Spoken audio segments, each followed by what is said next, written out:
পাঁপড়, তার সঙ্গে রথযাত্রা মানে বৃষ্টি, বৃষ্টি শুরু হয়ে গিয়েছে। তো এই যেমন ইসকনের ছবি দেখলাম, আর এক ইসকনের ছবি দেখি মায়াপুর শ্রী চৈতন্য ধাম। সেখানে ইসকনে রথযাত্রায় বাড়তি আকর্ষণ 56 ভোগ। সেখান থেকে সরাসরি ইরন আছে আমার সঙ্গে। ইরন,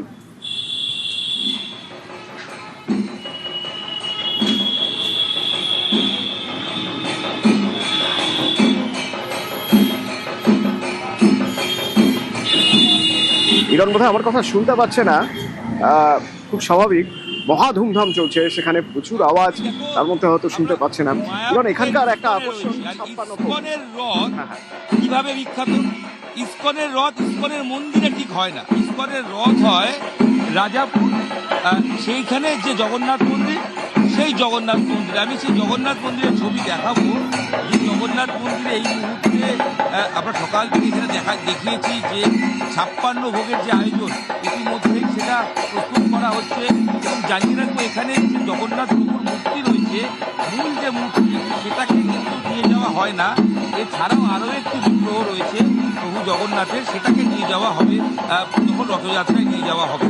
এবং আজকে দুপুরবেলা 2টো নাগাদ এখানে রথযাত্রার সূচনা হওয়ার কথা আছে। তার আগে প্রথা মেনে এরকম পাহান্ডি বিজয় বা পাণ্ডু বিজয় সেটা করা হবে অবশ্যই। এবং এই মন্দির, জগন্নাথ মন্দির, জগদীশ গঙ্গোপাধ্যায়ের হাতে তৈরি, পরবর্তী সময় ইসকনের হাতে আসে।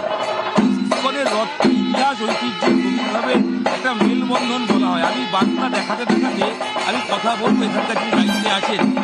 ওরা আজকে ঠিক কী কী কর্মসূচি আছে, আজকে কি কি হবে একটু জোরে যদি বলেন। আজ জগন্নাথ দেবের রথযাত্রা, এই রথযাত্রাকে কেন্দ্র করে রাজাপুর গ্রাম থেকে 3টি সুসজ্জিত রথ মায়াপুর চন্দ্রোদয় মন্দিরে যাবে। সেখানে মাসির বাড়ি স্থাপন করা হয়েছে। 17 থেকে 23 তারিখ পর্যন্ত সেখানে অবস্থান করবেন এবং সেখানে বিভিন্ন অনুষ্ঠানাদির আয়োজন করা হয়েছে। এই রথযাত্রা বর্তমানে আন্তর্জাতিক রূপ পেয়েছে।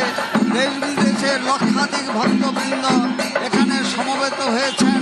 রথযাত্রা শুধু ধর্মীয় অনুষ্ঠানের মধ্যেই সীমাবদ্ধ নয়, আসলে মহা ধুমধাম, মহা কোলাহল, সেই জন্য সব কথা স্পষ্ট শোনা যাচ্ছে না।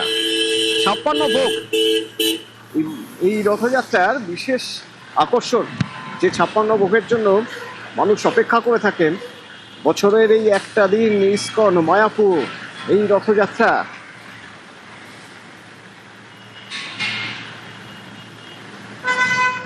ইসকনের রথযাত্রা উপলক্ষে রাজপুর জগন্নাথ মন্দিরে চলছে প্রভুর ভোগ আয়োজন। 56 ভোগের আয়োজন করা হয়। কি কি থাকছে 56 ভোগে? ইতিমধ্যেই বিভিন্ন জায়গায় রান্না যে চলছে সেটা আমরা দেখছি। সকাল থেকে একাধিক রান্না করা হচ্ছে। প্রভুর 56 ভোগ বলা হয়। কি কি থাকছে ভোগে? খই মুরগি, লাড্ডু আর সুজির হালুয়া, এটা 7:15 চলে যায়। তারপরে 8টায় আপনার 7 রকম সবজি, আর তার মধ্যে চাটনি থাকে, আর রাইস, ডাল সবজি, বিভিন্ন সবজি, সব কিছু ভগবানের 8টার সময় হয়ে যায়। কথিত আছে যে প্রভু খুব খেতে ভালোবাসেন, তাই যাবতীয় অনেক রকমের খাবার তৈরি করা হচ্ছে। এখানে মোচা দিয়ে ধোকা হয়েছে, কাঁঠালের সবজি রয়েছে, রসবড়া হয়েছে, ধোকা হয়েছে, শুক্তো হয়েছে, তালের বড়া রয়েছে, ভাজা হচ্ছে এই মুহূর্তে, করলা ভাজা, শাক ভাজা, এগুলো সব তৈরি করা হচ্ছে।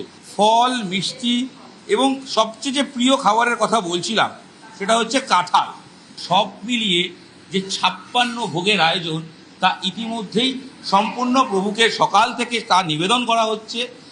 এছাড়াও বিভিন্ন সময় দুপুরে, বিকেলে যাবতীয় যা পদ বা যা মেনু তৈরি করা হবে, তার কাজই এই যে মহিলারা রয়েছেন, যারা কাজ করছেন, যারা রান্নার কাজে যুক্ত হয়েছেন, তারাই করছেন। এবং সেই ছবি আমরা তুলে ধরছি নিউজ 18 বাংলায়, যেখানে ইসকনের রথযাত্রা উপলক্ষে প্রভুর 56 ভোগের রান্না করার কাজ চলছে।